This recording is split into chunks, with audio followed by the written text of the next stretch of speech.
Alright, so we are in my room once again, and we are looking at the latest addition to my collection. So, this is a Moore-O-Matic Ultra Lift, 1/2 horsepower. I'm not sure if there's a model number somewhere on this one. Model 750-S, there you go. Looks like it was made in 1992. So, yeah, this thing is pretty cool. Just like the one that the Brazilian hot dog has. I was able to find one as well. I got this from the opener installer that's given me some stuff in the past. He happened to find this, and, you know, he knew that it was, you know, old and interesting, so he asked me if I wanted it. So, I decided to take it. So I did detach the rail from it.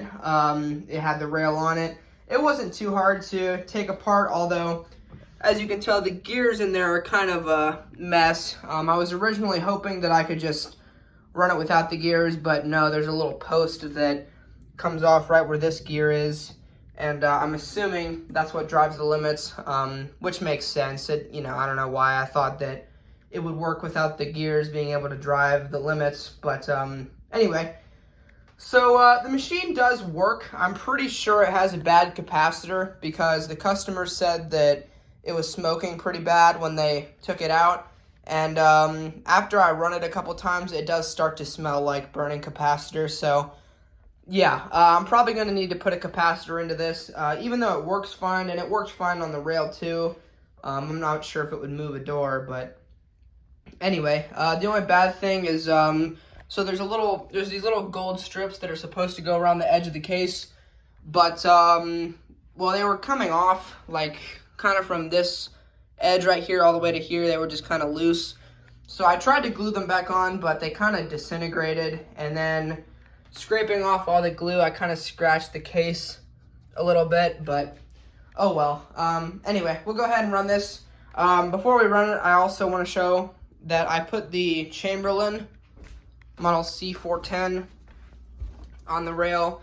I did use the square rail. I bought another chain spreader so I could use it, and yeah, it's not too bad. It for some reason makes a lot of popping noises on the way up, not really on the way down, but yeah, I did have to add some extra chain links there. I was kind of surprised. I figured maybe with the chain that I wouldn't have to use links because it has that long bolt, but no, I actually had to add more links than I usually would on a belt drive, so that was kind of interesting. But anyway, let's go ahead and run each of these real quick. I'll have a more in-depth video on these machines later, but we'll start with the Moramatic here. I just have an old overhead door button on it.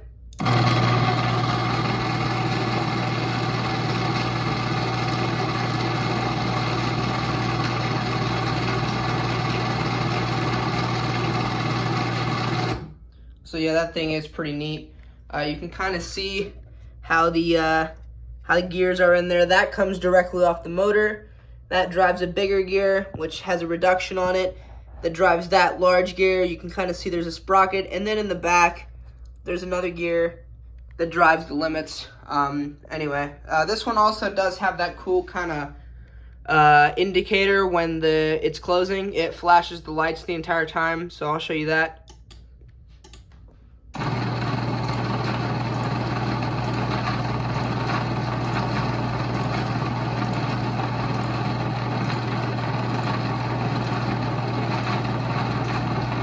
So yeah, that's kind of neat. It works very similar to like an old Challenger. It also works very similar to my Wayne Dalton Pro Drive, just with the gear that comes off the motor, and then some more reduction in there. I also did get the original receiver. I didn't hook it up because I don't have any remotes that work with it, but I did get the original receiver there.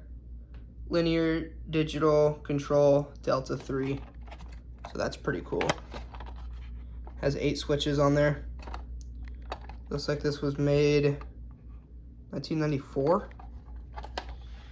The opener was made in 92, so it's kind of weird how they don't have the same date. But maybe this was an aftermarket one or something. I don't know.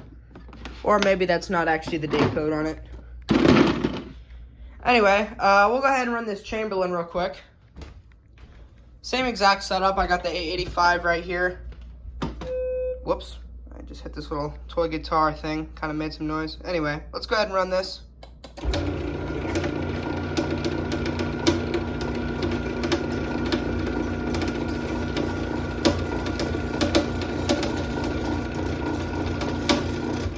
So yeah, you can see what I mean with the popping noises. Not sure why it does that. It doesn't really do it on the way down. We'll go ahead and close it down with this remote here. And here we go.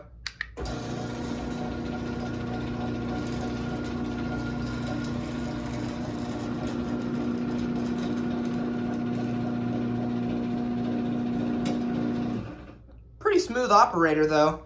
The motor itself isn't too loud. But anyway, yeah, that's pretty much it. I guess we'll run this Moramatic one more time since it's kind of cool. And I'll have a review of this thing, so you'll get to see it run some more. Anyway, we'll run it. I'll show you the gears inside here.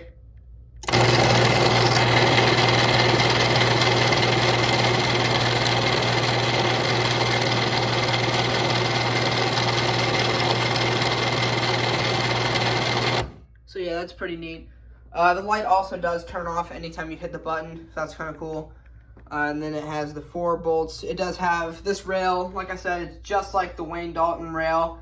It's like the 2 L brackets that are kind of connected together by braces. So, yeah. Like I said, the gears in here, they're kind of annoying to take apart. You actually have to use Allen keys on this to get this apart, and then there's more screws. You know, it's not that hard, but like it's just kind of annoying because they don't really sit in place very well. So getting it put back together is a little bit hard, but oh well. I'll run this back down and that'll be it.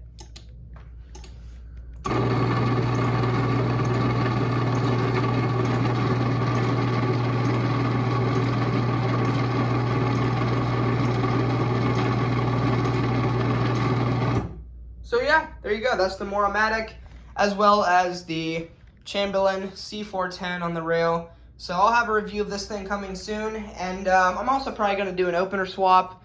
Not exactly sure what I'll do yet. I have an idea, but we'll see how that goes. So hopefully I'll get to that tomorrow. But anyway, thank you guys so much for watching, and I'll see you in the next one. Peace.